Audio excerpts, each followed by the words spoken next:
The feature race on the second day of the Qatar Goodwood Festival. It is the Qatar Sussex Stakes, a Group 1 full of glitz and glamour, and it's over the 1,600-metre distance. We can have a look at that now. Undulation's the name of the game here. So important to stay well balanced in the lead up to the final furlong ahead of that incline over that 1,600-metre start. 6 going to post for this one. Aldari, Chindit, Factor, Cheval, Inspiral, Sharon and Paddington down the bottom. So a race full of quality. And talking of Paddington, we can start by looking at him, Graham, a horse who so far has done absolutely nothing wrong and everything right. Very unusual character. Giant's Causeway, Rock of Gibraltar, Henry the Navigator, Rip Van Winkle, all won this superb mile race for Aidan O'Brien and Ballydoyle. It could well be that Paddington is cut from that sort of cloth. This was the first occasion when we realised he was a crackerjack horse. He's an unusual horse, John, in that he stalks and travels well. He's got this slightly ungainly high head carriage, but it doesn't stop him in any way.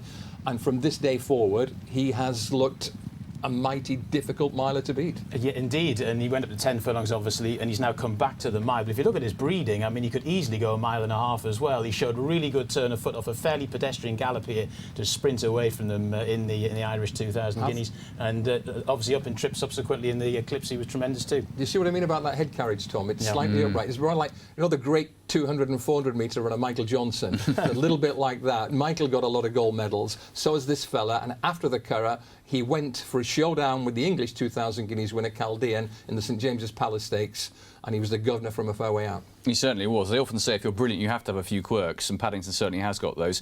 He stepped up to that mile 2 trip in the Eclipse, and it was a pretty impressive performance, I thought, to see off Emily Upjohn, John, who's a very good filly in her own right. We know that. Yeah, well, she slightly let the form down the other day at Ascot, but when she's good, she's very good, and she gave Paddington something to think about here. Paddington was always well positioned, but they didn't muck around in the run here. And going back to the St James Palace Stakes as well, that race was run at a really strong gallop over the 8 furlongs, and he was back in the run on mid-division, and he stayed on really strongly. So however a race is run, Graham, he seems to find a way of dealing with it. Agreed. And prior to the videos we've seen, when he won the Madrid handicap at the Curragh, it was very testing ground, so the rain won't be a problem. Once again, you see the old head is at a jaunty angle, but Emily has 2 or 3 goes at him, and she can never get past. The edge is right late on. He sets the bar high here, and one of the reasons he sets it so high is because of the horses who aren't here.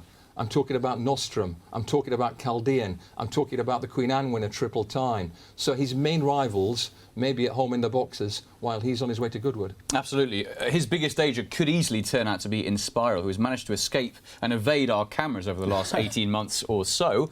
But, Graham, a very smart filly when she's on song. Yeah, she's what I call an ale or jail filly. Sometimes it's celebrations, sometimes you wonder what she's playing at. When she's good, she's very, very good. And in the Queen Anne at Royal Ascot last time, John, she was pretty good. She couldn't quite get past Triple Time, but she ran fairly close to a rating of 120. Yeah, and she was in the wrong part of the track there because she started slowly. And unfortunately, that's what Inspiral does quite a lot of the time, and that's not going to help at Goodwood because you need to get out quickly and get into a good position. Obviously, horses can close if they go too strong out in front, but I'm not too sure it's going to happen here. She will need things to fall right, I think, given her style of running. But key point to mention is when she's on song, she is a proven Group 1 racehorse, and that is more than you can say for a few of these. Yeah, absolutely. Frankie the Tory's in the saddle for Inspiral. A quick word to Graham on the chance of Aldari, who we've got to give a mention to. If it rains and rains and rains, he will run really well. There has been some rain on the Monday. There are potential showers on Tuesday, and then it might be a little better. I'm not sure he's quite good enough to win an average renewal of this race unless it's very deep. I could see him running well on a minor line, but I was looking for a little more from him last time at Ascot when Master of the Seas gave him weight in a handsome beating. Yeah, I mean, he ran very well to win the Balmoral handicap on a bog at Ascot back in the autumn, but for me, he's got to make that step up. But as Graham says, if it gets really soft, then he's definitely got some sort of place chance. OK, let's have a look at our last visual clue, and that comes in the form of Chindit, who I think, Graham, has actually improved this season. He's an unusual character, the Chindit. This is the Lockinge Stakes. Another absentee from this year's Sussex is the Lockinge winner, Tom. Modern Games. You get the feeling this is a winnable Group 1. Blue colours left of picture. strongly run race, modern games, comes on powerfully, wins decisively. In those stripes, he's got new colours these days. He's been purchased by Indian connections. Keep a close eye on Chindit. When things get tight, he tries to take a bite from modern games, John. Yeah, and he ended up biting William Buick, I think, in this situation too. But if you forget all that, it was a very good run there. I was slightly disappointed with him in Ascot, but he has been sixth in this race before. He was fourth in a Celebration Mile. Again, if it's a sort of fiddly tactical race and he's on the speed, he might be difficult to get past. But I'm not quite as keen on him as I would have been at this sort of price maybe a year or so ago. Well, Paddington looks the one to beat on form so far. Let's see what the experts think. Graham, starting with you. Yeah, he's been on the right lines all season, and this is the perfect platform for him again. It's hard to oppose Paddington. Number 6, 4 in Spiral, proven Group 1 filly, 1 Aldari, soft ground form, and 2 Chindit.